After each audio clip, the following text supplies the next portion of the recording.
Hello everyone, welcome back to my channel Korean नाटक। शुरुआत करते हैं एपिसोड 13 के पार्ट 2 से। सीन की शुरुआत होती है योजिन को एक कमरे में दिखाया जाता है, जबकि वो पुलिस स्टेशन के अंदर होती है। वहीं उस कमरे के एक साइड पे शीशा लगा हुआ होता है, जिसकी दूसरी तरफ पुलिस चीफ और दूसरे बड़े ऑफिसर होते हैं। वो दोनों योजिन को देख रहे होते हैं। वहीं पुलिस ऑफिसर उस आदमी को योजिन के पास लेकर आते हैं, उस रूम में बिठाते हैं और उससे कहते हैं कि अच्छा ठीक है, अब ये बताओ तुमने उस दिन उस सीन पर इन्हें ही देखा था।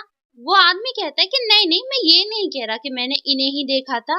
ये सुनकर चीफ जो है हैरान हो जाते हैं। वो पुलिस ऑफिसर उससे कहता है कि जरा ध्यान से देखो, चेहरे को ध्यान से देखो इनके।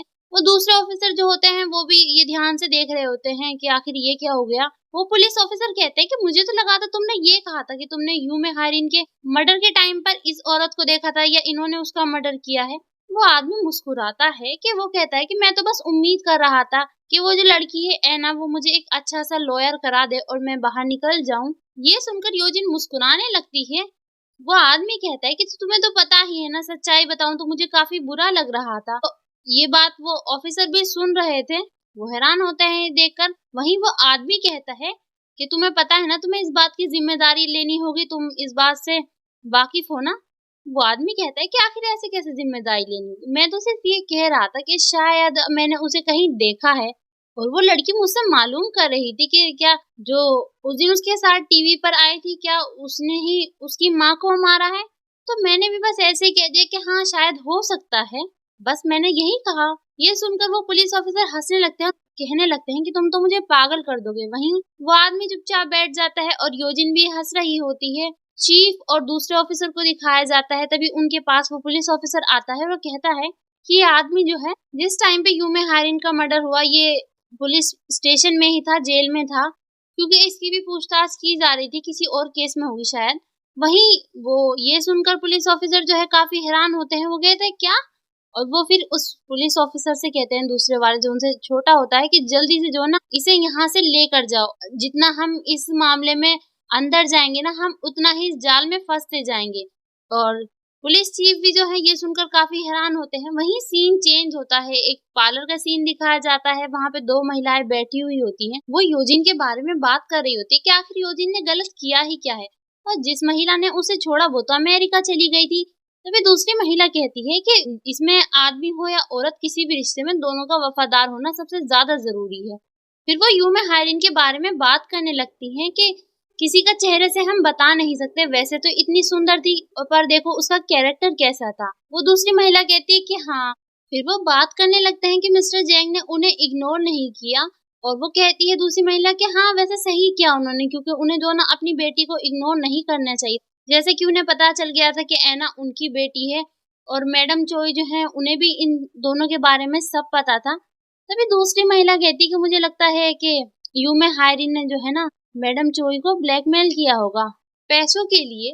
वो दोनों कहती हाँ। वहीं सीन चेंज होता है, जो ये असेंबली मैन को दिखाया जाता है, उनका इंटरव्यू चल रहा होता है। और ये इंटरव्यू जो है उनका टीवी पर चीफ सेक्रेटरी और सिक्योरिटी चीफ दोनों देख रहे होते हैं। सिक्योरिटी चीफ कहते हैं कि देखा, मैंने तुमसे कहा था ना कि ये दोनों नाटक कर रहे हैं। तो चीफ जो कहते हैं कि हाँ आपने कहा था। चीफ सेक्रेटरी कहते हैं कि कितना खतरनाक है ना, ऐसा कोई इंसान नहीं होगा जिसको इनके प्लान पर यकीन ना आया हो कि इन दोनों ने जो कहा है वो सच है। मतलब उन्होंने इतने अच्छे तरीके से एक्टिंग की और सारा प्लान बनाया कि बिल्कुल सही लग रहा था, ये जैसे हकीकत में ऐसा हो गया। चीफ जो भी हैरान होते हैं वो कहते हैं कि हाँ वाह, बिल्कुल सही कह रहे हैं आप। वहीं सीन चेंज होता है, मिस्टर चोई को दिखाया जाता है। उनके पास फोन आता है ऐना का, वो उठाते हैं। ऐना कहती है कि सब कुछ सही हो जाएगा ना, जब एक बार वो आदमी गवाही दे देगा। मिस्टर चोई कहते हैं कि असलियत में जो ना वो आदमी फेक था और ये सब बिग सिस का प्लान था। ऐना हैरान हो जाती है। वो कहती है कि वो ऐसा कैसे कर सकती हैं, और उस आदमी ने हमसे झूठ कैसे बोल दिया पूरे टाइम। मिस्टर चोई कहते हैं कि हाँ, पर वैसे ये काफी अच्छा हुआ कि हम दोनों ने जो ना कुछ नहीं कहा, जिससे हम पर चार्ज लगे। ऐना कहती है चार्ज, और हमने ऐसा क्या गलत किया है। मिस्टर चोई कहते हैं कि हमने कुछ गलत नहीं किया, वैसे भी तुम टेंशन मत लो, बस थोड़ी सी ये चीजें गलत हो गई हैं, मेरा वकील जो है वो सब संभाल लेगा। वहीं वो ये कहकर फोन रख देते हैं। वहीं सीन चेंज होता है, हमारे हीरो को दिखाया जाता है। हमारा हीरो कहता है कि आखिर ये सो कॉल्ड विटनेस जो है वो तुम्हारा था। हमारे हीरो के सामने चीफ किम खड़ी होती हैं। वो कहती कि हाँ हमारा हीरो कहता है कि ये जाल चो योजिन द्वारा ऐना के लिए बिछाया गया था ना।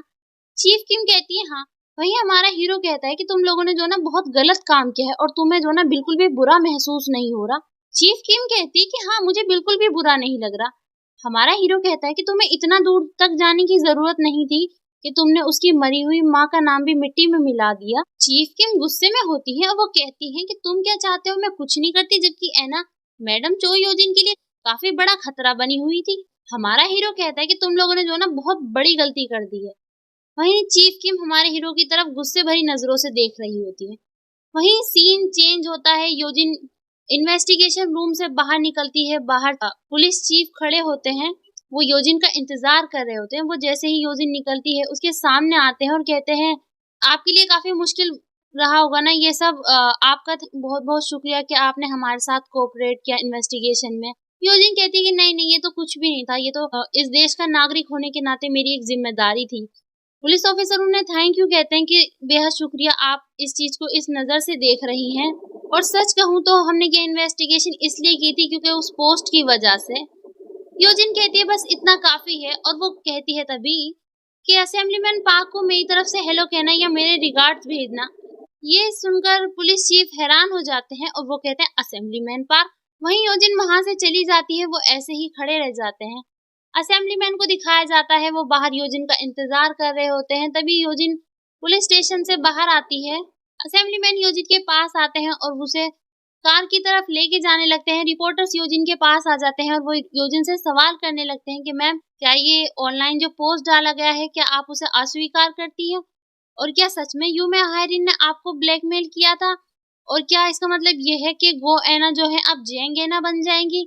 और आपको कैसा महसूस हो रहा है? आप कैसी तबीयत है आपकी? और क्या पुलिस ने आपसे बहुत ज्यादा मुश्किल सवाल पूछे या आपके लिए मुश्किलें क्रिएट की? जैसे ही योजिन ये सुनती है योजिन रोने लगती है। मीडिया रिपोर्टर जो है फोटो ले रहे होते हैं। योजिन उनसे माफी मांगती है कि ये सब मेरी गलती है। ये कहकर योजिन और भी ज्यादा रोने लगती है। रिपोर्टर फिर भी सवाल कर रहे होते हैं कि मैम आप बताइए कैसा महसूस कर रही हैं, क्या है? असेंबलीमैन जैंग कहते हैं कि आप सभी जरा हमें जाने दीजिए, अभी इनकी तबीयत सही नहीं है, हम बाद में बात करते हैं। वहीं योजिन को वहां से लेकर जाने लगते हैं। कुछ लोग जो है योजिन के सपोर्ट में भी होते हैं वहाँ। वहीं उन दोनों पार्लर वाली महिलाओं को दिखाया जाता है। वो कहती हैं योजिन को कि देखो तो सही, ऐसा लग रहा है जैसे अपनी कब्र पर लेटी हुई हो ये, कि मतलब इसके साथ इतना बुरा हुआ। और वो असेंबलीमैन पार्क कौंसो पर भी इल्जाम लगाने लगती है कि ये शायद उसी की चाल होगी, क्योंकि इससे जो ना उसे ही सबसे ज्यादा प्रॉफिट होगा असेंबलीमैन और योजिन का नाम बदनाम करके, और शायद उसी का हाथ होगा इन सब के पीछे। तभी वो महिलाएं कहती हैं कि क्या एक पॉलिटिशियन की वाइफ होना क्या इतना बुरा है? दूसरी महिला कहती कि अच्छी बात है, मेरा हस्बैंड जो है वो राष्ट्रपति का उम्मीदवार नहीं है, वरना मेरे लिए तो बहुत मुश्किल हो जाता। वो ये बात करके हंसने लगते हैं। वहीं सीन चेंज होता है। पुलिस चीफ को दिखाया जाता है, वो वहां से अंदर जाने लगते हैं। रिपोर्टर्स उनके पीछे भागते हैं कि सर प्लीज कुछ कहिए, प्लीज कुछ कहिए। पुलिस चीफ कहते हैं कि मुझे कुछ नहीं कहना। फिर वो रिपोर्टर फिर सवाल करने लगते हैं। पुलिस चीफ उन्हें बताते हैं कि तुम सब इतने र्यूमर्स क्यों फैला रहे हो? रिपोर्टर्स कहते हैं कि हमें पता लगा है यूमे हायरिन का मर्डर हुआ था और उनका विटनेस भी है और आपने पूछताछ की है उससे।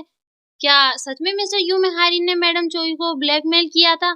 तभी पुलिस चीफ कहते हैं कि ये सब हमने इसलिए किया, मैडम चोई तो पहले से ही बेगुनाह थी, पर हमने फिर भी उनसे कुछ सवाल पूछे थे यूमे हायरिन के मर्डर के बारे में, वो भी सिर्फ रेफरेंस के लिए। और वो इतना कहते हैं और वहां से गुड बाय कहकर चले जाते हैं। रिपोर्टर्स उनसे सवाल करते रह जाते हैं। वहीं असेंबलीमैन पार्क को दिखाया जाता है, वो हंस रहे होते हैं और काफी मजाक बना रहे होते हैं और कहते हैं कि बड़े ही कमाल के कपल हैं दोनों, ऐसे तो मैंने कहीं नहीं देखा। वहीं सीन चेंज होता है। ऐना को दिखाया जाता है। ऐना बैठी हुई बस उदास सी टीवी की तरफ देख रही होती है और वो महिला और मीरेन जो है ऐना की तरफ देख रही होती है सर झुकाए हुए। यहीं पे ये एपिसोड समाप्त होता है। वीडियो पसंद आए सब्सक्राइब लाइक शेयर कमेंट जरूर करिएगा। अगले एपिसोड के साथ जल्दी मिलेंगे, तब तक के लिए bye. Thank you so much.